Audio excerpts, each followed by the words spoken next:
Electricast.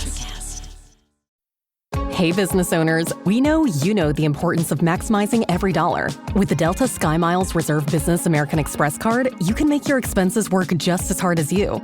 From afternoon coffee runs to stocking office supplies and even team dinners, you can earn miles on all your business expenses. Plus, you can earn 125,000 bonus miles for a limited time through October 29th. The Delta SkyMiles Reserve Business Card. If you travel, you know. Minimum spending requirements and terms apply. Offer ends October 29th, 2025. How do you top your love for your cat? With a cascade of decadent savory gravy over a mouth-watering mousse pate. Fancy Feast gems. 2 gourmet pâtés in one convenient pack. Simply peel and plate to reveal a pyramid shape that makes eating delightful and pamper her with an experience as extraordinary as she is. Turn the everyday into the extraordinary with Fancy Feast gems.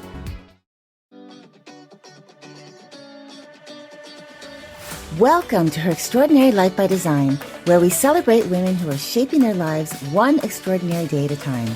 I'm your host, Leslie Gaudet, self-care coach for women who are ready to make self-care a priority to support them in life and business.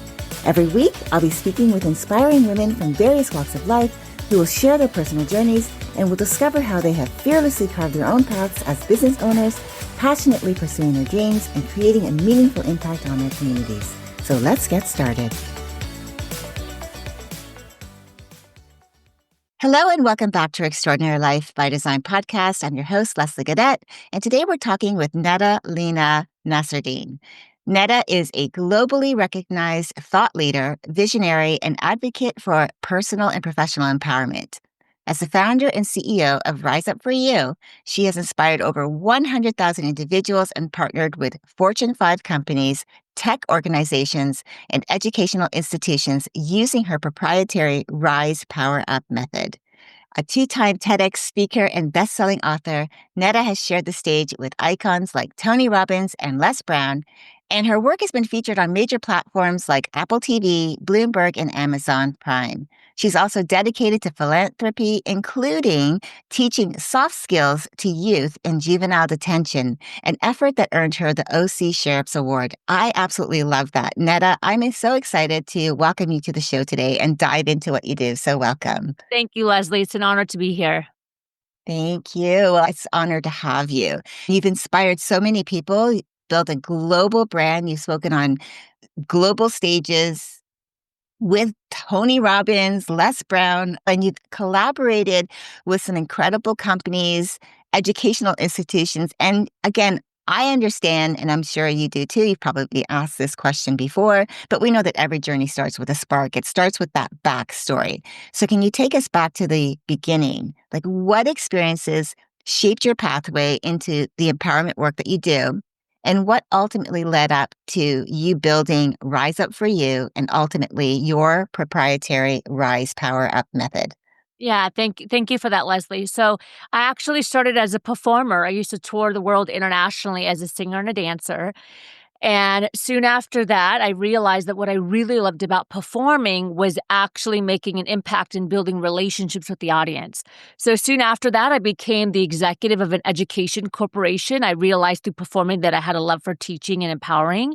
So I became an executive for an education corporation. And then in the evening, I was a professor for a community college.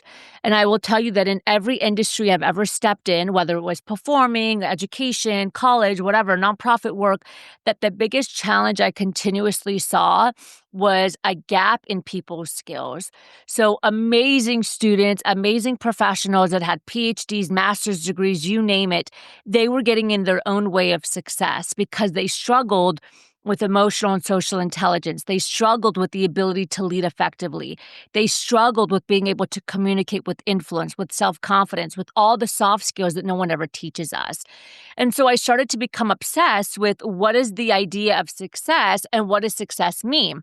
Because so many of these people that I'm working with are highly credentialed, but they're not achieving success personally or professionally, and they don't know why. So I became obsessed with, okay, what does it mean to build a life that you're proud of, and what are the skills that we need? And in the beginning, I really just did that in my own way. I did it as an executive. I started coaching and supporting, my team. At the college, I built a soft skills course that they didn't have before because I noticed that the students needed it. And that was my way of giving back. And then all of a sudden, one day, it all came crashing down. I decided to move out of the country for an opportunity called love. And I resigned from the company, resigned from being a professor, sold my house, my car, everything that I had. And I moved out of the country with 2 luggage. And on the first day of my honeymoon, my husband said he wanted a divorce, and I lost everything within the matter of a few weeks. So I get back on a plane. I'm devastated. I'm shocked. I don't know what just happened. And I'm crying so hard that I cry myself to sleep. My father came to me in my dream. My father died when I was 27 years old. He came to me in my dream and he said, Netta, everything you need is already inside of you. You just have to rise up for you. Now, as you mentioned in my bio, that's the company that I built, Rise Up For You. So I came back to California and I just started building. I didn't know anything about entrepreneurship. I knew nothing about building a business, but I just knew that I had to build something called Rise Up For You. So I started researching. I started building this thing that I didn't know what it was. I didn't even know what it was going to be or how I was going to build it, but I just started. 3 months later, my second parent, my mother, was diagnosed with stage 4 cancer. I built the company out of a hospital. I took showers at the 24-Hour Fitness. I would go back across the street, open up my laptop in the hospital. How do you build a business? Who's Tony Robbins? What do people need in the world? And 9 months later, she died. So by the time I was 32 years old, I went through a divorce, lost all my money, and just buried my second parent. And they always say that there comes a point in your life as a leader where you have to decide what kind of man or woman you want to be. And it was in that moment that I decided that I was going to build a life that I was proud of, and I was not going to let my pain go to waste. So I doubled down on myself. I believed in myself, and I started building the company Rise Up For You. Now, I share that because the skills that we teach today as the company are the same skills that I used on myself to take a company from $100 with no knowledge of business to a 7-figure business today that has clients all over the world.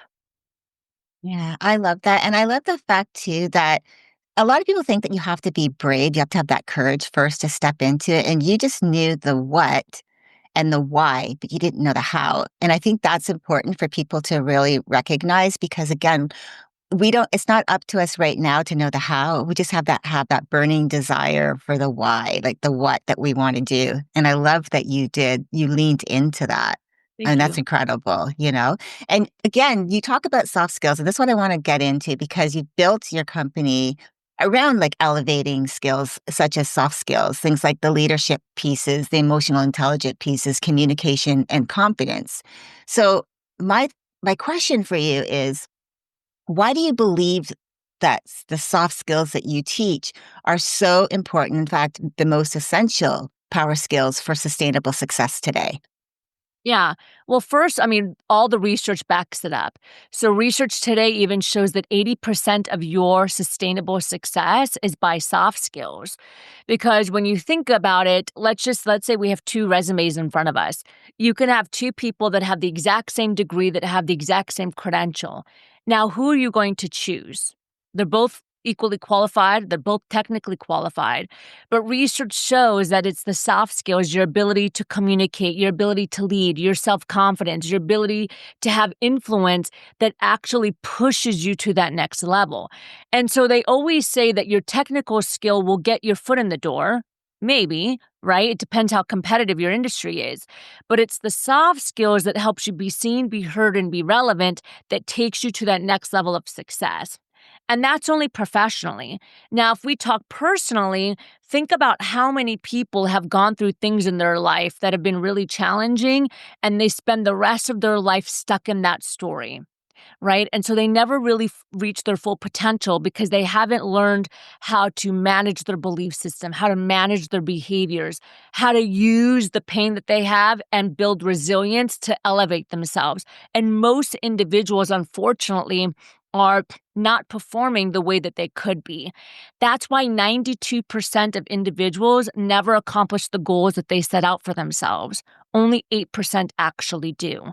That's why we see that most businesses fail within 3 to 5 years and they go back to working for somebody. It's not because they're not technically qualified. It's because all of the human and soft skills that make up your success haven't been learned, and they're not able to identify that that's what they need in order to change the game for their life. Yeah, I love that. I love that you talked about that because I think it's really important. It's not just what you know and not just who you know, it's like who you are. I think that's really where it comes down to. I don't think people realize that.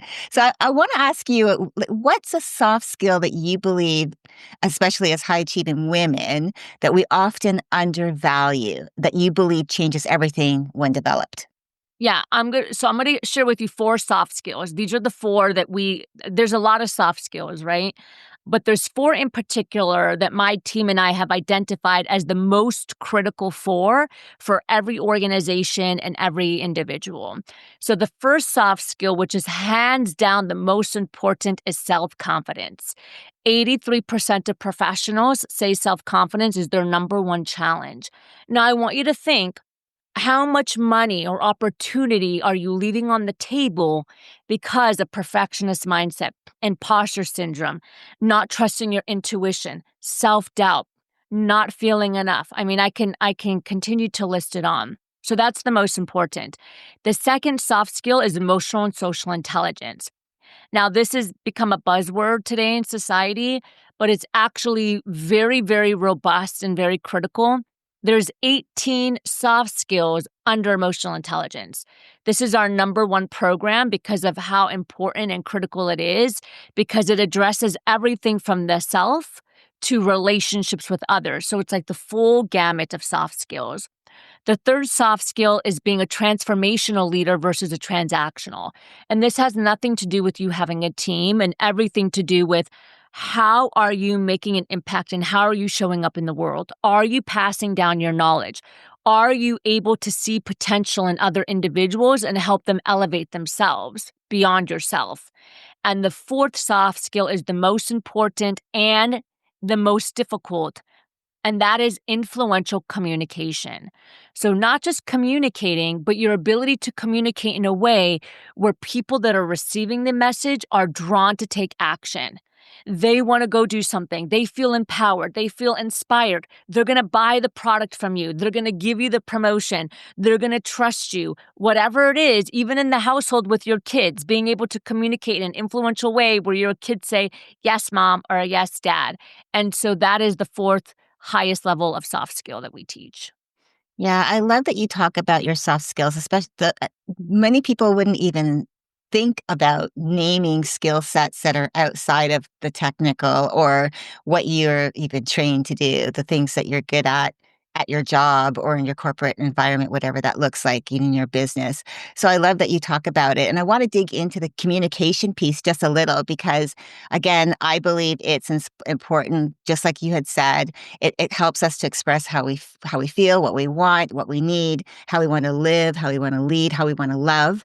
And also, it shapes how other people see us or how we perceive that other people see us and how we even see ourselves. So, where do you often see the most confident women fall into those traps when it comes to communication? And what's one intentional shift they can make to communicate with more clarity and more confidence around that? Okay, so are you saying confident women or women that struggle with self-confidence?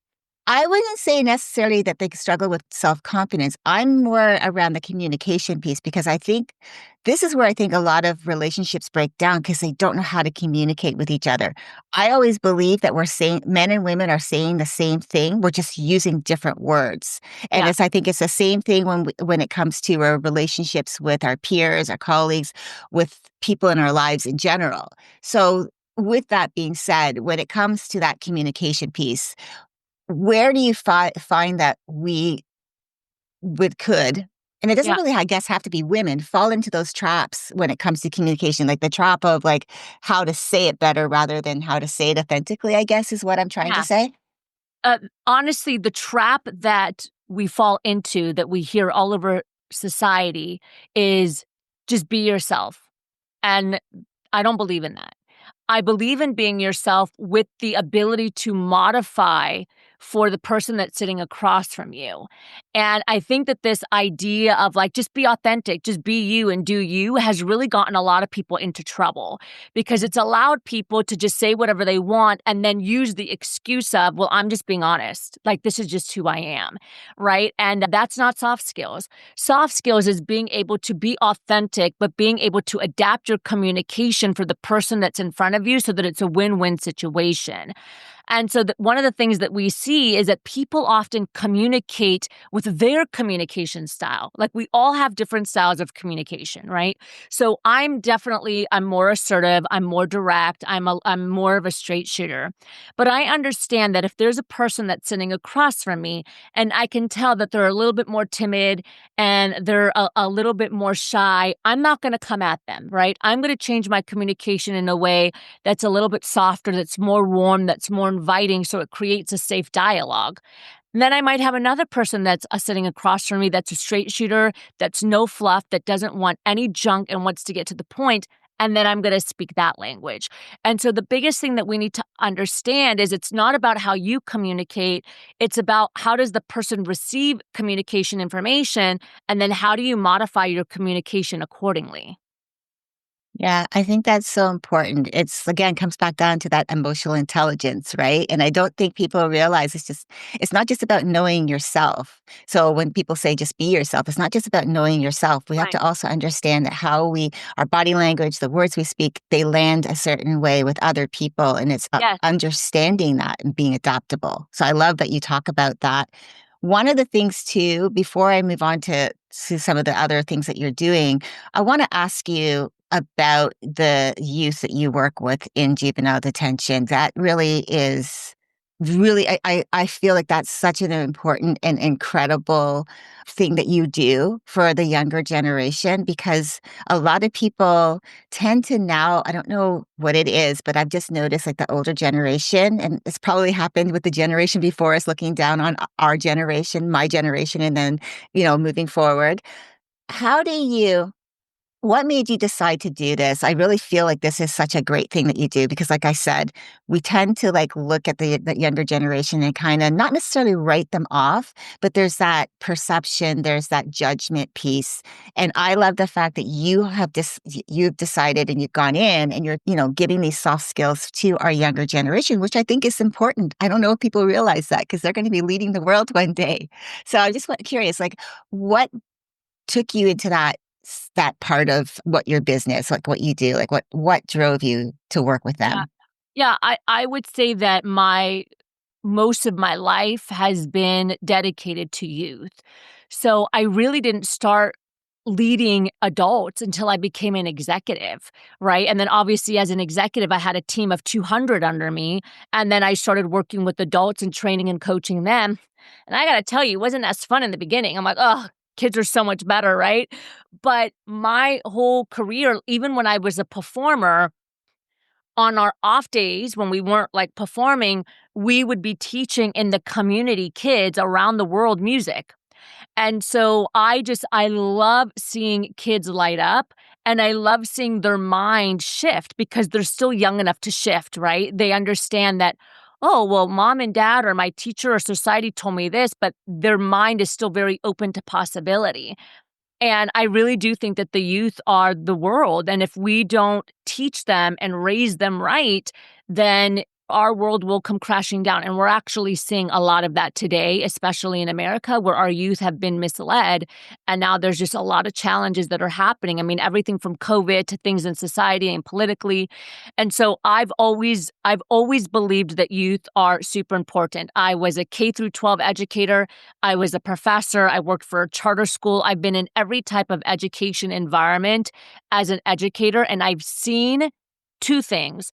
One, most youth, unfortunately, are at risk. Doesn't matter how much money their parents make. It doesn't matter what their religion or their race are. Most youth are at risk because even if they do come from a very well-off family, there's a lot of challenges in the household. There's abuse, sexual, emotional, mental, and most kids fall under that category. And that was very shocking for me when I was an educator. And the second piece to that is we don't have enough adults that are empowering and influential. Even when I was an educator, and I love education, and I give a huge shout out to all the teachers that are working day in and day out to inspire the youth. But there's a lot of teachers, in particular in America, that they become a substitute teacher or they default to teaching because their first career didn't work out. And they go and they inspire the minds of young adults, and it's not very inspiring, right? They put them down. They're not kind. They're not loving. I've seen a lot of teachers that have done some really crappy things to their students. And so there is a gap. And so ever since I was young, I cared about this. It's been on my heart. And even today with our company, Rise Up For You, we do both. We work with everything from Google to educational institutes, going into jails and whatnot, and working with youth because they both need each other. The youth need help and influence, and the adults need to know how to influence and empower the youth. Yeah, it's so important. And I love that you have made this a mission for yourself because, again, they are our future leaders. They are the ones that are, if we're going to influence anyone, we want to be able to not just influence ourselves to do better, be better, so that we can have better, but it's also to influence them so they have the confidence and they're empowered to actually step into the lives that we know is possible for them when they have adults around them, people who are cheering them on and helping them to see that there is possibility for them. Because I think there's a lot of times, like you were saying, even no matter what background you come from, there could be that trauma. There's those traumas inside their home that no one sees. From the outside looking in, it looks perfect, but it's not necessarily the truth. So I love that you're speaking my language when it comes to wanting the younger generation to thrive. Another area that I'm not sure if you've looked into this area or if you have any influence in this area is that I really feel it's important to look to the youth that are in those situations like the aging out of foster care situations because they're now, if they've not had that good environment experience going through the foster care system and now they're going out into the world as adults, they're on their own. Typically, that's usually what happens. You're 18 and that's it. You're on your own. And so being able to influence them and support them so that they lead empowered lives so that they feel like they're worthy, that they're enough, that they're deserving, so that they're confident. And that's something that I've really been thinking a lot about Yeah, being a part of because I think it's so important. Again, they're our future and they we are. need to look at that, right? Yeah, they are, but the biggest thing is you can't give what you don't have, and so that's Hmm. why as adults, as parents, as leaders in the workforce, as educators, we gotta practice these skills of self-confidence and emotional intelligence and transformational leadership and communicating with kindness and influence, and that's the only way we're gonna be able to support the youth. We gotta be able to coach ourselves before we can coach and teach and train the youth. Yeah, absolutely. Well, shifting back to what you're doing with respect to the businesses that you support, you've partnered with Fortune level organizations. And I believe that that's probably where there's a lot of high performance can often be equated with that hustle. Because we still, I believe, live in this hustle culture mentality. It's, pushing through to the point of burnout or sacrificing their emotional well being. So, in that respect, how do you help the leaders that you work with, the teams that you work with, to help them to stay in that momentum without defaulting to that hustle culture mentality? Yeah, and so here's what I will say when it comes to hustle culture mentality. It depends on the person and depends on the company. Some companies build their brand off of hustle culture and their team members love it. They've recruited team members that all have that hustle mindset. And there's other organizations that really don't care much for it and their team is maybe doing it from an individual perspective because they want to be seen, right? Maybe they want the job promotion and so they kind of create that environment which leads to burnout. So the way that we we really support performance is being able to start with that emotional and social intelligence, because everything comes down to beliefs, because beliefs are what drive your behaviors. So if a team member, for example, is feeling burnt out and they constantly say yes and they're breaking their boundaries, the question is why? What's the belief around it? And then how do we shift the behavior so that you can be more productive and perform better without feeling like you have to sacrifice your livelihood? So emotional intelligence is the most popular program that we have, and we typically start there. Okay. No, that's great. I think that's important because, again, I've just found a lot of people that I talk to, I just have this one more thing to do. I'm almost there. And then you start to see like things are breaking down and the language starts to shift of like, I'm really overwhelmed. I'm super exhausted. And so I just was curious, like how you help them to like shift that mindset. And again, I love the fact that you came back to that emotional intelligence piece, but also the social intelligence and being able to support each other.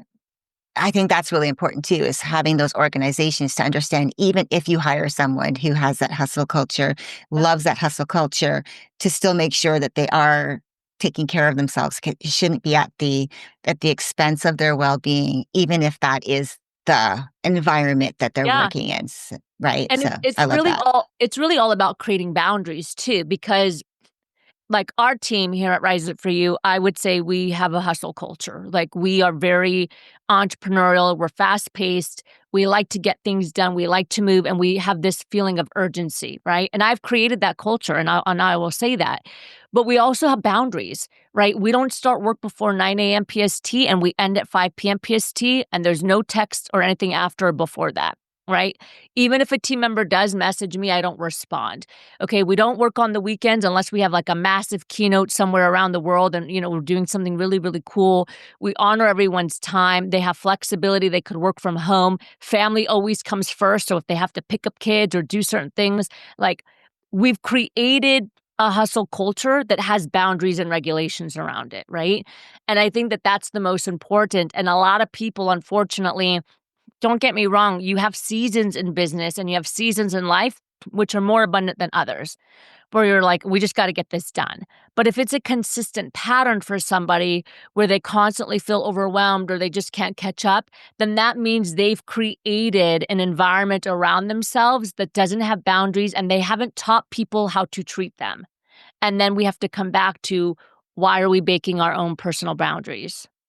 Yeah, yeah, that makes sense. So, as we were preparing for this conversation, or as I was preparing for this conversation, I know that you had mentioned that you wanted to make sure that we touched on confidence. And I'm really glad that you brought that up because I feel that there's this perception that confidence is something that you're either born with or that only a privileged few people can access. So, what is confidence to you, first of all? And then, is there a myth around it that you wish that as a society that we would let go of? Okay, that's a great question. There's two types of confidence to me, and I talk about this in my book. There's micro confidence, also known as confidence. Okay, just traditional confidence. Micro confidence is when you feel confident in a skill, a thing, or an element. I'm confident as a speaker. I'm confident as a singer. Maybe you're confident with technology. You're confident with coding. You're confident with podcasting. Whatever it is, you are confident in a thing. Okay, I call that micro level confidence. The second type of confidence, which is the most important, is what I call macro level confidence, also known as self confidence. And this is where you feel confident in yourself despite your accomplishments, your credentials, your skills, or anything external to you. Now, the self confidence is the most important because when everything around you comes crashing down, like we saw with COVID for so many people, they lost their job, they lost the industry got wiped out, the business got wiped out, they lost their title, they lost their house, they lost their car. When everything comes crashing down, your self confidence has to be unshakable. You have to have an unwavering belief in the self so that you can rebuild and get back to where you were with that micro confidence and the confidence in things. Big difference, right? And so a lot of times most people don't have self-confidence.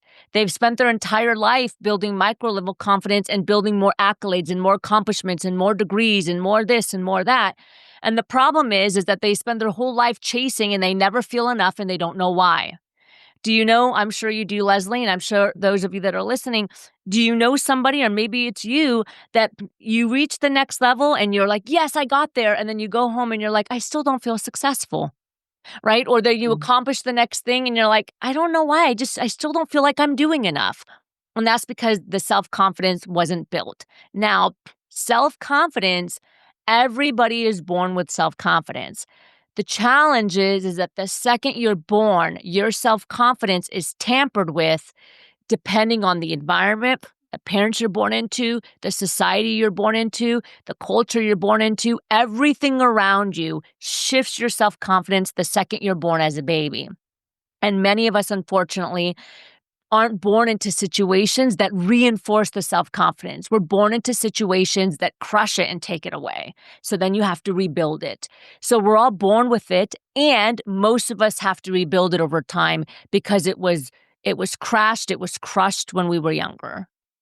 Yeah, I love what you've just shared.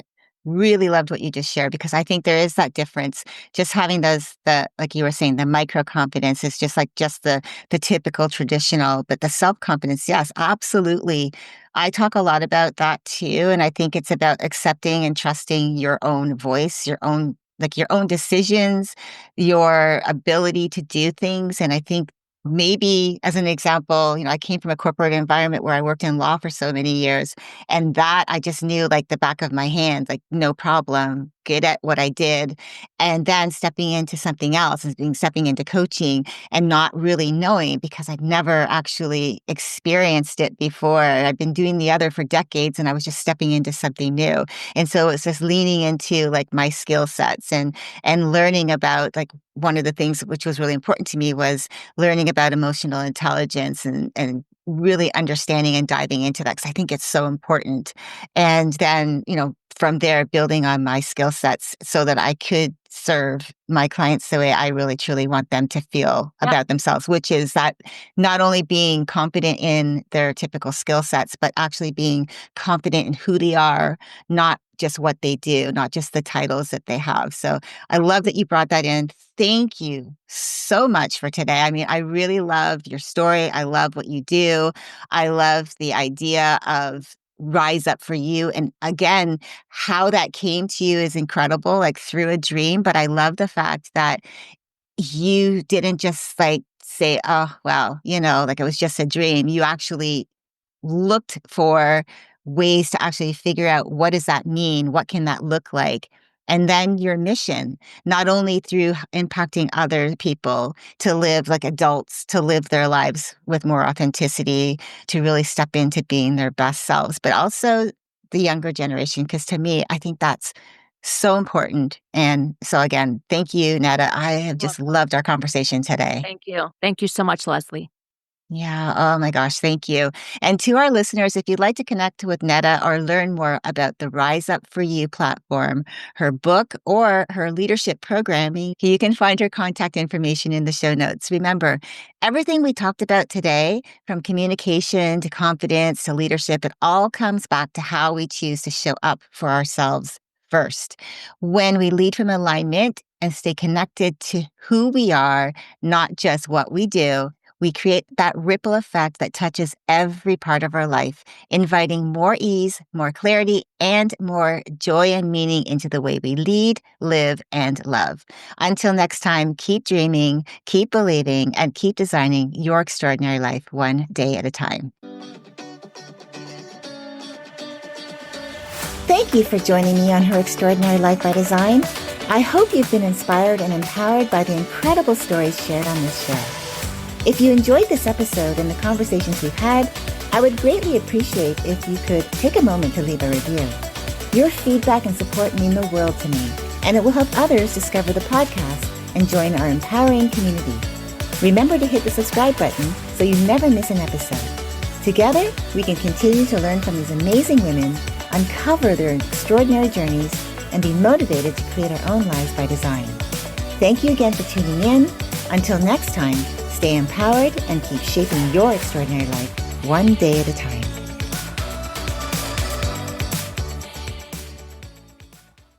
Hi, Hi, it's me, Flo. Remember me from Ghost Hampton, the podcast? I was secretly in love with Lyle Hall. Well, now I'm dead and loving it. But let's talk about you. If you loved listening to Ghost Hampton, you can now spend the summer in the Hamptons. The original episodes are back, and now new episodes will be dropping every Friday. I may drop in too, just to make Lyle feel guilty.